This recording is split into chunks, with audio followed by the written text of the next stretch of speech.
Hi, I'm Sophia, and welcome back to Sleep Well Calculator, where we help you understand your sleep so you can actually get more of it. Today we're talking about something so many people experience but nobody really explains: waking up at 3 a.m., night after night, like clockwork. There's a real reason it happens at that specific time, and more importantly, there are real ways to fix it. Let's get into it.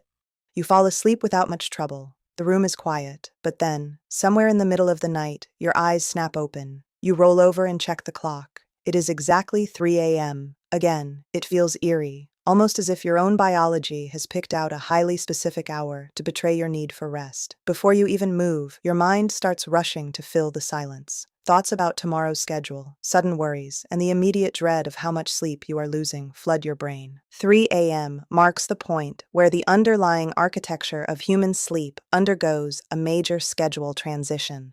Waking up at this hour is a predictable signal, a diagnostic tool indicating that specific physical or environmental triggers are interacting with your natural sleep cycles.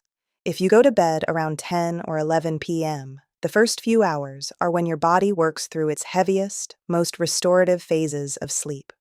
Notice how the line drops into deep troughs early on, but by the time it hits the 3 a.m. marker, those waves flatten out. You have entered REM sleep, where it takes significantly less to wake you. At this same time, your core body temperature traces a downward slope until it hits its absolute lowest point of the night.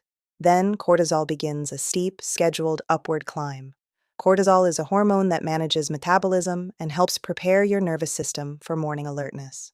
With light sleep, low temperatures, and rising alertness hormones all colliding, your body naturally hovers right on the edge of wakefulness. It only takes a tiny push to break the surface. Often, that push comes from residual tension in your nervous system. Even if you felt calm at bedtime, your body might still be carrying the physical stress from your day. That unseen tension accelerates the release of cortisol, flooding your system with alertness during the exact window when you should still be deeply at rest. Physical anomalies can also trigger wakefulness. Your blood sugar might drop too low, or your breathing might repeatedly pause due to sleep apnea.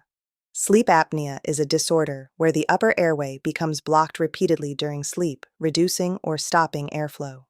When your body detects a drop in oxygen or blood sugar, it triggers an emergency response, releasing a sudden spike of stress hormones to force your airway open or push your glucose levels back up. This sudden wakefulness is your body's emergency override system, functioning exactly as it should to protect your brain. Major hormonal shifts also play a role.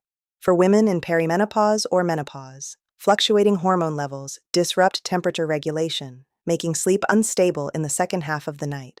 Thyroid issues can cause similar, easily overlooked disruptions. Alcohol acts as a sedative at bedtime, but as it metabolizes hours later, it turns into a stimulant, splintering your rest into fragmented spikes.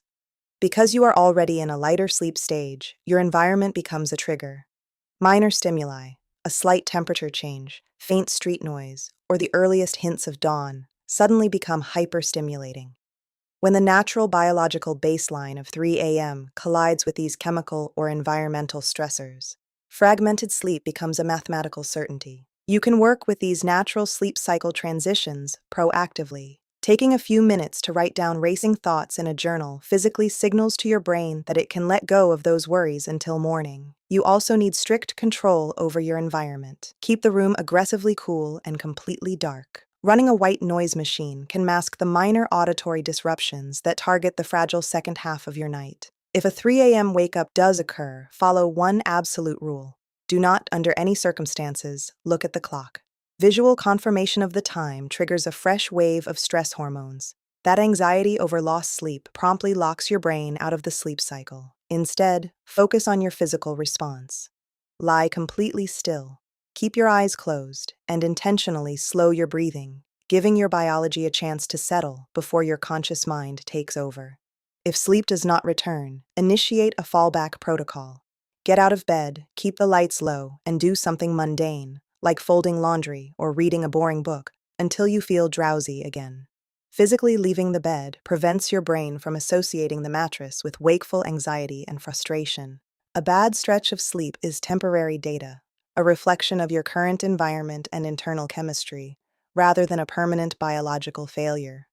By decoding these signals, the 3 a.m. wake-up loses its power. With a few adjustments, the night can become a place of rest once again. So there you have it. Your 3 a.m. wake-ups have a real explanation, and now you have real solutions to try tonight. If you want to find your perfect bedtime based on your natural sleep cycles, use the free Sleep Well calculator at sleepwellcalculator.com. We'll help you work with your body instead of fighting it. And if you found this helpful, please subscribe to Sleep Well Calculator for a new video every week. We cover sleep science, sleep cycles, and practical tips to help you actually rest better. The subscribe button is right below this video. It means the world to us. Sweet dreams. You deserve a full night of rest.